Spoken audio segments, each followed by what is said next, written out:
second or something like that. And yeah, just how, you know, like a nuke is just so impactful, you know, and just how the radiation, you know, killed people, and just overall it was just so bad, you know. Right, the same, right? So this happened out of nowhere, right? Like just like out the blue. So like take these quarters for instance, right? Let's just say these quarters could represent, you know, rights you may have. It can represent, you know, things that you have, everything like that, right? And then all of a sudden, maybe there's a war going on, there's something happening, and then all of a sudden, some are taken away, right? Now, what we can use these as also as freedoms, right? Rights that we have in the country. So my question to you is, if you have 3 of these are your rights, and you wanted to protect most of them, would you be willing to give one away? Or would you rather just keep all of them? You have to answer one at a time. So if I want to just keep all of them, what is like the con to that? Like what is the, what will happen?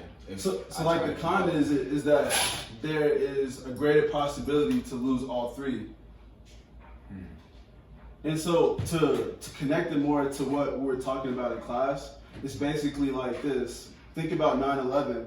Yeah. Once 9/11 happened, security kind of got buckled down a little bit.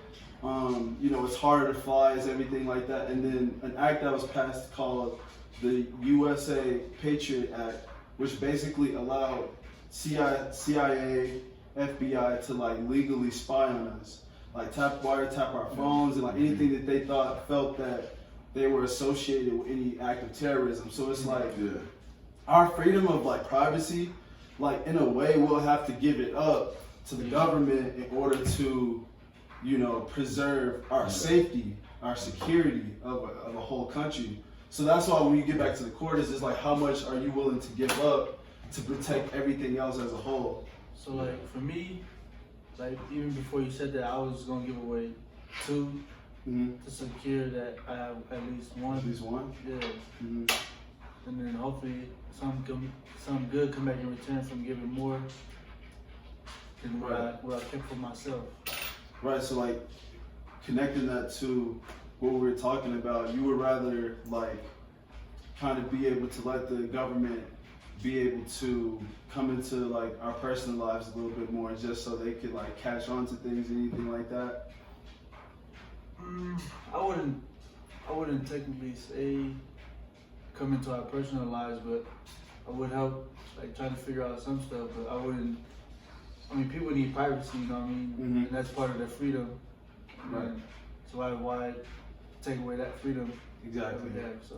Right. I think there's limits to it. Yeah. You know, like I don't think they should, you know, violate like our civil rights where they're tapping into like everything, like our phones or something, and just, you know, like in our homes and stuff. I don't think they should be doing that. I think that should be definitely illegal for sure. Just like because of privacy and everything. But then again, it's like you do have to protect, you know, U.S., you know, because there could be so many things that could have happened just like 9/11, you know, and stuff like that. Like it could have been a lot more terrorist attacks, and, you know, and them upping the security, I would say, you know, and passing that Patriot Act. I think it's probably like a good thing, but I just hope that they don't abuse their power. What would you say is like abuse? Like what would you say is something that's like abusing that power? I would say probably just like using that Patriot Act to tap into information that's not for trying to protect this country. It's more like they're probably trying to, I don't know,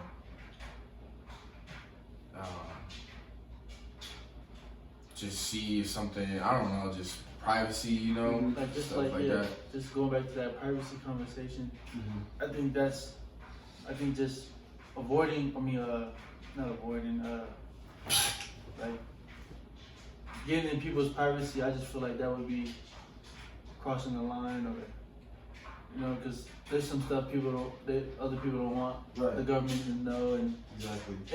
it's not nothing specifically bad, Mhm. but it can be like some personal information about like some experience that happened or something they're going through, and they don't want the government to know that. It ain't got nothing to do with us keeping it away from the United States. Right. It's just them keeping it to themselves and between that person that they're talking to. Yeah. And it's like, I'm pretty sure that all that information probably goes into like the database, probably into like a big cloud or something. And like with technology these days, I would say like nothing's super secure enough where anybody can like not tap into it. So if nobody wants to share the stuff and it gets out there to the world, and I think that's why a lot of people want their privacy, and privacy is definitely a big thing for U.S. citizens. So. Yeah, and that's what's controversial about it, right? Is because it's like, how do you justify what information did they pull, they keep, you know what I'm saying? Yeah, exactly. They pull you out, and now it's like, again, this act provides this to happen unwarranted, like you don't need a warrant for this. And so that's what makes it controversial, but what sparked this initially is these global attacks, right? On a global scale, when you think about the United States dropping an atomic bomb, we were hit with, we were attacked in Hawaii base, in Pearl Harbor, and we retaliated with the atomic bomb in Japan. And with that kind of alerted a lot of different people, like how we were alerted with 9/11 on a global scale. Like everybody kind of freaked out because it's like, well, number one, it killed a lot of people, it killed a ton of people, like 70,000 people instantly. Like civilians, people, innocent people, like just going about their day-to-day lives, blowing up. And then, of course, like you mentioned, Elijah, the radiation and how that killed a lot of people. Like it was it took a long time for them to rebuild. And so now you have a lot of treaties in place. You have a lot of different countries kind of coming together and trying to figure out, okay, how do we control who has this power?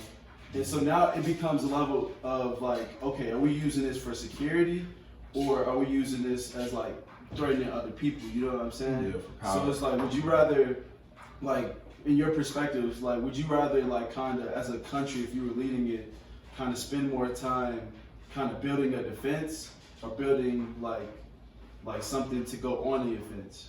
Like, if you had to choose one. Personally, for me, I think, the best defense is the best offense. I'm a defensive guy in football, so I would say just building a good defense and protecting our people first. I think that's a good way, because I just feel like you go in an attack, you might not succeed at what you're trying to do, rather than letting other people try to come towards us, like to our base, basically.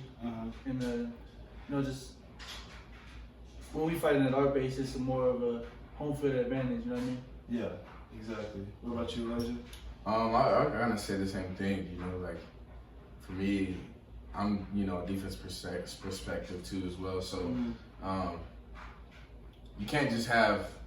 I feel like defense is what builds the foundation. The basics and everything, and you can protect your land.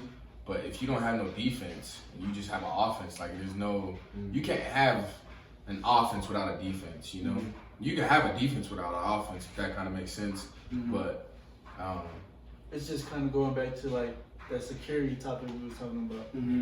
Exactly, and that's just like the whole point of this lesson is really like to understand how like security over a period of time, like the definition of freedom in our country is kind of shifted because of stuff like this. Like, now we have to kind of maneuver how we live our lives and like kind of work with the government a little bit more to protect it on a larger scale, because it's like, if we can't really see any stuff coming, you know what I mean? During the Cold War, they had the Espionage Act and also the Sedition Act, where it was actually a crime and illegal to speak against the government. You said something bad about the government, you burned your draft card because you didn't want to go to the war, you get arrested.